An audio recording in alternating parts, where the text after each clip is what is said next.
Bienvenidos. Hoy nos vamos a sumergir en un texto que, la verdad, tiene mucha miga. El capítulo 5 de la Epístola a los Efesios. Muchísima. La fuente que nos guía es un comentario teológico que lo desmenuza, casi palabra por palabra. Sí. Y a primera vista podría parecer una simple lista de mandatos, cosas que hacer, cosas que no hacer. Un poco sí. Pero el análisis sugiere que hay una idea central que lo une todo. Y es la pregunta de ¿cómo se ve en la práctica, en el día a día, una vida que realmente intenta imitar a Dios? Exacto. No es una lista de reglas sin conexión. La fuente, de hecho, nos propone un recorrido muy claro. A ver. Empezamos con el ideal más alto posible, la exhortación a imitar a Dios y a Cristo. A partir de ahí, el texto nos mete en un contraste brutal entre la oscuridad y la luz. La impureza y la santidad. Justo. Luego nos lleva al terreno de la sabiduría práctica, de cómo manejamos nuestro tiempo, por ejemplo. Y todo acaba culminando en el ámbito más íntimo, el matrimonio. Que se presenta como el campo de pruebas final para todo lo anterior. Precisamente. De acuerdo, pues empecemos por el principio, que es una frase que impone bastante. Haceos, pues, imitadores de Dios. El análisis se detiene mucho en ese haceos. Sí. Parece un detalle, pero ¿por qué es tan importante? Porque lo cambia todo. No dice sed imitadores, Claro. como si fuera una identidad estática, algo que consigues y ya está. El uso del imperativo presente, en el griego, haceos, apunta a un proceso. A una tarea constante. A una tarea constante, que nunca se termina de alcanzar. Es la dirección del viaje. Y es curioso que conecta directamente con lo último del capítulo anterior, que hablaba de perdonar. O sea que el primer paso para imitar a Dios es... Aprender a perdonar. Eso parece. Aprender a perdonar como Él. Y para que no suene algo abstracto, te pone un modelo a seguir, Cristo, que nos amó y se entregó a sí mismo por nosotros. El amor sacrificial. Exacto. Un amor que además se subraya que se demuestra en las peores circunstancias. ¿Cómo? Cristo se entrega cuando la humanidad es descrita como impía, pecadora, enemiga. No es un amor que espera a que el otro se lo merezca. Pero lo que me parece fascinante es la terminología que usa para describir ese sacrificio. ¿A qué te refieres? A que utiliza palabras del Antiguo Testamento, del Levítico. Ofrenda, sacrificio, aroma de buen olor. Vale. Y nuestra fuente señala algo clave aquí. Estos términos no se refieren a las ofrendas por el pecado. ¿Ah, no? No. Se refieren a las ofrendas voluntarias, las de devoción, las que se describían como de olor suave para Dios. Qué curioso. Entonces el sacrificio de Cristo no se presenta como un pago legalista. Exacto. Sino como un acto de amor, de devoción, con un valor incalculable. Entiendo. O sea que la aplicación práctica, ese caminar en amor, no es tanto un sentimiento. No, sino una forma de vivir que refleja esa devoción y ese sacrificio. Justo. Es la pauta de conducta que te identifica como parte de esa familia divina. Y es precisamente por poner el listón tan alto Que el cambio de tono que viene ahora es tan bestia. es impactante. Sí, porque pasamos de ese ideal a lo que la fuente llama el feo, repugnante, rostro del pecado. Y da una lista muy explícita. Inmoralidad sexual, impureza, avaricia. Y el análisis de los términos originales revela que intenta cubrirlo todo. No se trata solo de actos concretos. A ver, explícame eso. Por ejemplo, porneia es la inmoralidad sexual en sentido amplio. Pero luego está acatarsia, que es más sutil. Más sutil. Sí, es la suciedad en el pensamiento, en el deseo. Y lo más interesante es el tercer término, pleonexia, la avaricia. Que uno piensa en dinero. Claro, pero el comentario sugiere que aquí se refiere más a un deseo insaciable de más placer sexual. Lo que se condena es esa mentalidad de querer siempre más. Hay una frase que me ha dejado pensando. Ni aún se nombren entre vosotros. Suena increíblemente estricto. Suena. ¿Cómo se aplica eso? ¿Significa que no se puede hablar de estos problemas? Es una objeción lógica. Pero no, la idea no es crear un tabú. Al fin y al cabo, el autor las está escribiendo. El punto es más profundo. ¿Cuál es? Que no haya ni la más mínima sombra de sospecha. Que la frase «eso está pasando entre ellos» sea sencillamente impensable. Vale, es más sobre la reputación y la realidad de la comunidad que sobre una censura del lenguaje. Exacto. Y no se queda ahí, porque luego pasa de los pecados de acción a los de palabra. Y aquí el autor se pone creativo. El análisis destaca que para describir las conversaciones tóxicas se usan 3 palabras griegas que son prácticamente exclusivas de este pasaje. ¿En serio? Sí, en todo el Nuevo Testamento. Se condena todo el espectro, desde lo obsceno y vergonzoso, pasando por la conversación vacía de un necio, hasta el ingenio que se usa para humillar o hacer chistes vulgares. Vamos, que no deja escapatoria. Es un retrato muy completo de la comunicación destructiva.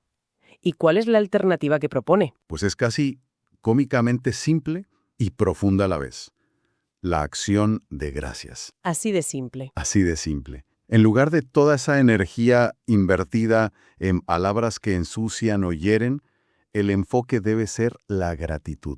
Esto no significa que no se pueda tener una conversación divertida, pero el espíritu que la guía, el telón de fondo, es el de un corazón agradecido a Dios. Y las consecuencias las deja claras. Quien vive así, a quien califica de idólatra, no tiene herencia en el reino. Me interesa esa conexión entre avaricia e idolatría. Es fundamental. La idolatría no es solo arrodillarse ante una estatua, es cuando una pasión, sea por el dinero o por la gratificación personal, se convierte en el centro de tu vida. En tu Dios funcional. Eso es. Ese deseo desplaza al Dios verdadero. Vale, entiendo esta idea de vivir de forma íntegra. Pero eso requiere discernimiento, ¿no? No es solo moral, es saber cómo actuar. Y es ahí donde entra el cambio de metáfora hacia la luz y la sabiduría. Precisamente. Esa es la transición. El texto dice, porque en otro tiempo erais tinieblas, mas ahora sois luz en el Señor. Fíjate en el matiz. No dice que estaban en tinieblas. Sino que eran tinieblas. Es un cambio de identidad. Total, de naturaleza.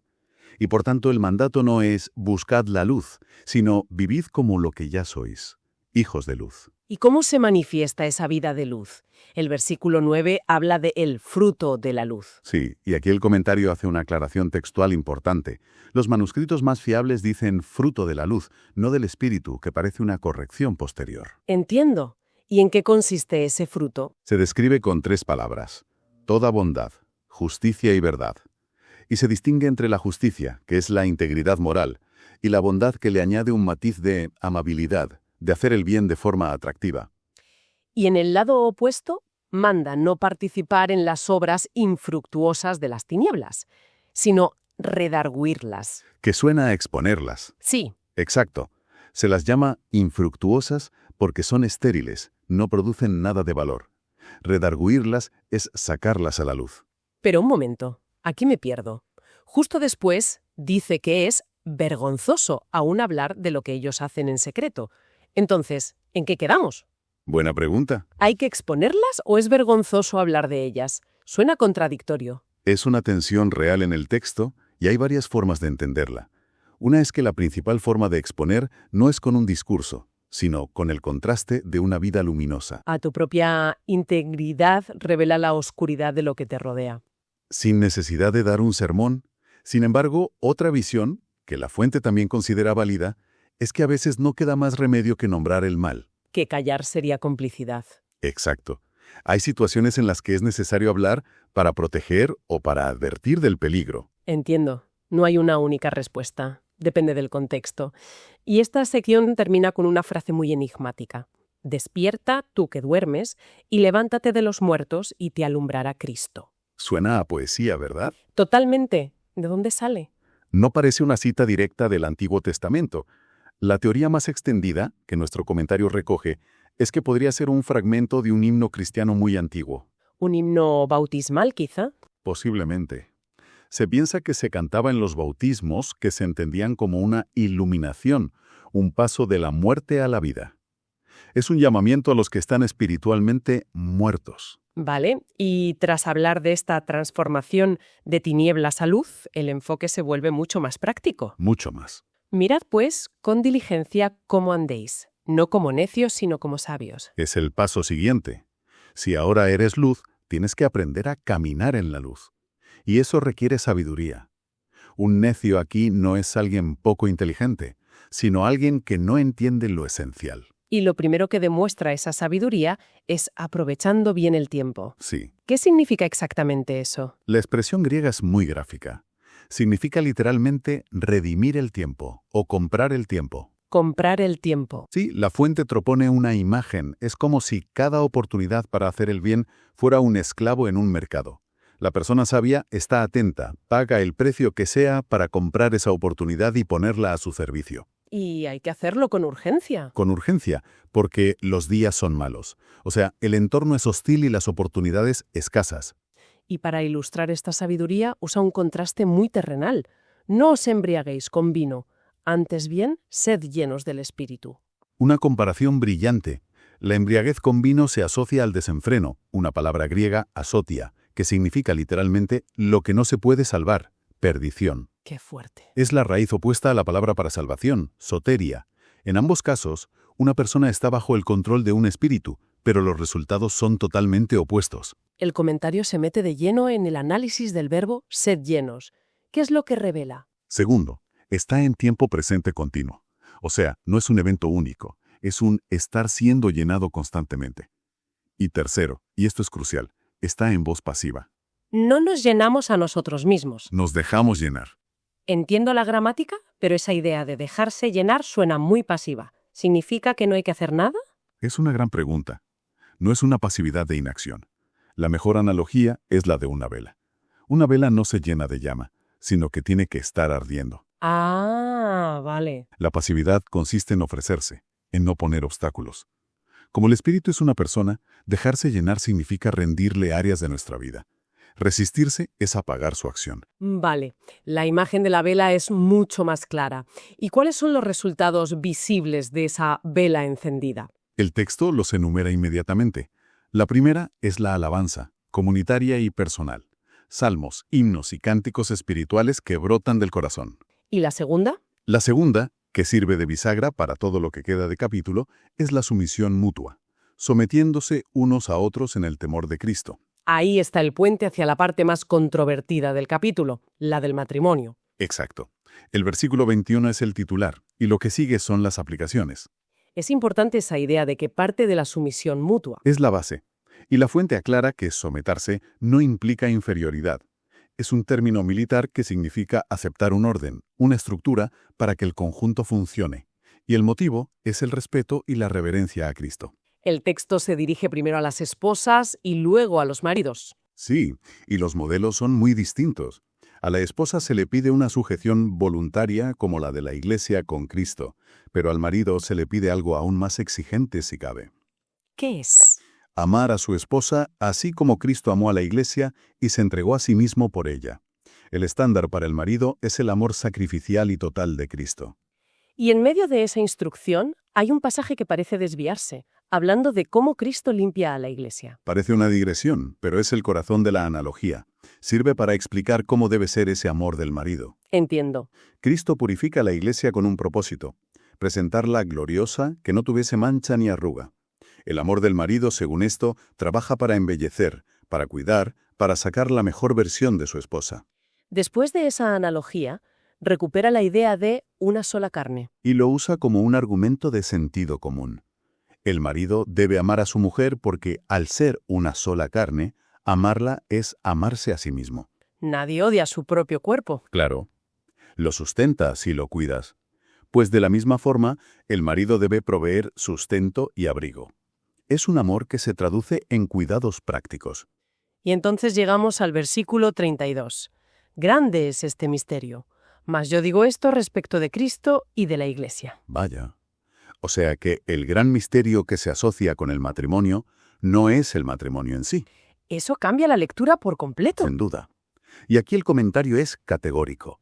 La confusión viene de traducir la palabra griega mysterium como sacramentum, lo que llevó a la idea del matrimonio como sacramento. ¿Pero el texto no dice eso? El texto no dice eso. El gran misterio revelado es la unión de Cristo con su Iglesia, un cuerpo único.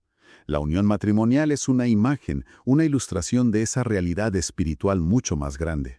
Con esa aclaración, todo encaja de otra manera. Como cierra entonces el capítulo. Vuelve a lo práctico. El último versículo es el resumen. A pesar de la teología, la conclusión para el día a día es directa.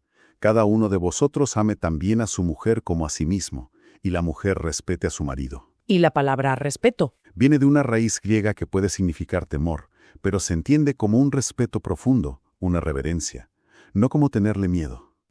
Recapitulando, hemos hecho un viaje increíble. Empezamos con el llamado a imitar un amor sacrificial, pasamos por la lucha entre luz y oscuridad y hemos terminado aplicando todo esto a la relación más íntima. Y lo fascinante es ver cómo todo está tejido junto. Una vida de luz no es un ideal flotante. Se concreta en cómo gestionas tu tiempo, en las palabras que eliges. En cómo te relacionas. Exacto. Y el gran misterio de Cristo y la Iglesia no es una doctrina abstracta, sino el modelo y la fuente de energía para el vínculo humano más fundamental. Desde luego, va mucho más allá de una simple lista de reglas. Le da una coherencia y una profundidad que no se ve a primera vista. Y esto nos deja con una pregunta interesante para darle vueltas. El texto fundamenta las instrucciones para el matrimonio en esa analogía. ¿La de Cristo y la Iglesia? Sí, si ese es el modelo central, ¿cómo cambiaría nuestra forma de relacionarnos si nos tomáramos en serio los detalles de esa analogía? Si pensáramos en un amor que se entrega primero, que busca activamente la belleza del otro, ¿cómo transformaría eso no solo el matrimonio, sino todas nuestras relaciones?